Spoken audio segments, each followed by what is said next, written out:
अगर आज रात आपका फोन वाइब्रेट करे तो किचन की लाइट मत जलाना। मैं मजाक नहीं कर रहा। मुझे पता है आप सोच रहे हैं कि यह सिर्फ एक कहानी है। मैं भी यही सोच रहा था उस रात तक। मेरा नाम शायद अब जरूरी नहीं है, क्योंकि अगर आप ये सुन रहे हैं तो शायद मैं अब यहाँ नहीं हूँ। सब कुछ एक बिल्कुल सामान्य मंगलवार से शुरू हुआ। ऑफिस से देर से लौटा था, थकान थी। अपार्टमेंट वैसा ही था जैसा रोज होता है, शांत, खाली, सामान्य। यह कम से कम मुझे ऐसा लगा। मैं सोने ही वाला था कि अचानक 2:17 AM मेरा फोन वाइब्रेट हुआ। अनजान नंबर। संदेश में सिर्फ इतना लिखा था, किचन की लाइट मत जलाना। मैं हंस पड़ा, सोचो स्पैम होगा या कोई बेवकूफी भरा मजाक। मैंने फोन साइड में रख दिया। 10 सेकंड बाद फिर वाइब्रेशन। कृपया भरोसा करो, मेरे हाथ हल्के ठंडे पड़ गए। मैंने जवाब लिखा, कौन है? कुछ सेकंड बाद रिप्लाई आया, मैं हूँ। तुम? मैंने सोचा कोई दोस्त मजाक कर रहा है। मैंने लिखा, साबित करो। तुरंत जवाब आया, बाथरूम के शीशे के दाहिने कोने पर जो खरोंच है वो पिछले हफ्ते तुमने ही गलती से की थी। मेरा दिल जैसे रुक गया। वो खरोंच सच में थी और उसके बारे में मैंने किसी को नहीं बताया था। मैं धीरे से उठा और बाथरूम के दरवाजे तक गया। लाइट नहीं जलाई, बस बाहर की हल्की रोशनी में शीशे की तरफ देखा। खरोंच वहीं थी। फोन फिर वाइब्रेट हुआ। समय कम है, वो अभी हॉलवे में है। मेरा दिल तेजी से धड़कने लगा।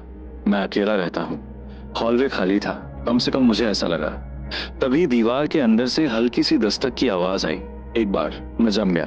फोन फिर वाइब्रेट हुआ। 3 बार दस्तक होगी। तीसरी के बाद लाइट मत जलाना। दूसरी दस्तक, इस बार थोड़ी साफ। मैं खुद को समझाने लगा, ये तनाव है, नींद की कमी है, दिमाग खेल खेल रहा है। तीसरी दस्तक, इस बार ऐसा लगा जैसे मेरे ठीक पीछे से आए हो। मैंने तुरंत पलट कर देखा। हॉलवे अंधेरा था, लेकिन वो पहले से थोड़ा लंबा लग रहा था, जैसे दीवारें दूर खिसक गई हों। फोन फिर वाइब्रेट हुआ। अभी भी समय है, किचन की लाइट मत जलाना। मैंने कहा, ये सब क्या है? जवाब आया, डायमेंशन अल्फा। मैं कुछ सेकंड तक स्क्रीन देखता रह गया। फिर अगला संदेश, ये वास्तविकता के बीच की दरार है। हर इमारत में एक कमजोर बिंदु होता है। तुम्हारे अपार्टमेंट में वह किचन है। मैंने हंसने की कोशिश की।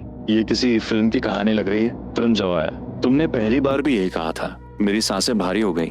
पहली बार? हाँ, जब तुमने लाइट जलाई थी। मेरे शरीर में सिहरन दौड़ गई। मैंने तय किया कि मैं किचन में नहीं जाऊंगा। मैं सोफे पर बैठ गया, फोन कसकर पकड़ लिया। कुछ मिनट बीते, सब शांत था। फिर किचन से हल्की सी सफेद रोशनी दिखाई दी। लाइट जल चुकी थी, लेकिन मैंने उसे नहीं जलाया था।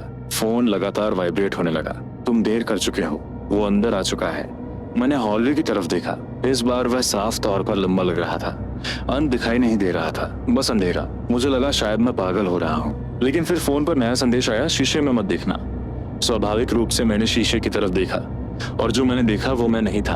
प्रतिबिंब 1 सेकंड की देरी से हिल रहा था, और उसके पीछे हॉलवे अनंत तक फैला हुआ था। मेरे हाथ कांपने लगे। मैंने टाइप किया, ये क्या है? जवाब आया, वो तुम हो। अगला संस्करण, जो लाइट जलाएगा। मुझे लगा मैं फोन फेंक दूं, लेकिन फिर संदेश आया, अगर तुम गायब हो जाओ तो कोई तुम्हें याद नहीं रखेगा, सिर्फ संदेश बचेंगे। मेरा गला सूख गया। गायब? जैसे मैं। अभी दीवार जोर से हिली, प्लास्टर झड़ने लगा। किचन की लाइट तेजी से टिमटिमाने लगी। फोन पर आखिरी चेतावनी, वो आ रहा है, हॉलवे में मत जाना। लेकिन मैं पहले ही खड़ा हो चुका था। पता नहीं क्यों मैं हॉलवे की तरफ बढ़ने लगा। एक कदम, फिर दूसरा। हॉलवे अब साफ तौर पर बदल चुका था। दीवारें हल्की सी मुड़ रही थी, जैसे सब कुछ तरल हो। मैंने पीछे मुड़कर देखा। लिविंग रूम का दरवाजा गायब था, सिर्फ हॉलवे और अंधेरा। फोन की स्क्रीन अचानक क्रैक हो गई। आखिरी संदेश चमका, डायमेंशन अल्फा में आपका स्वागत है। और फिर सब कुछ शांत।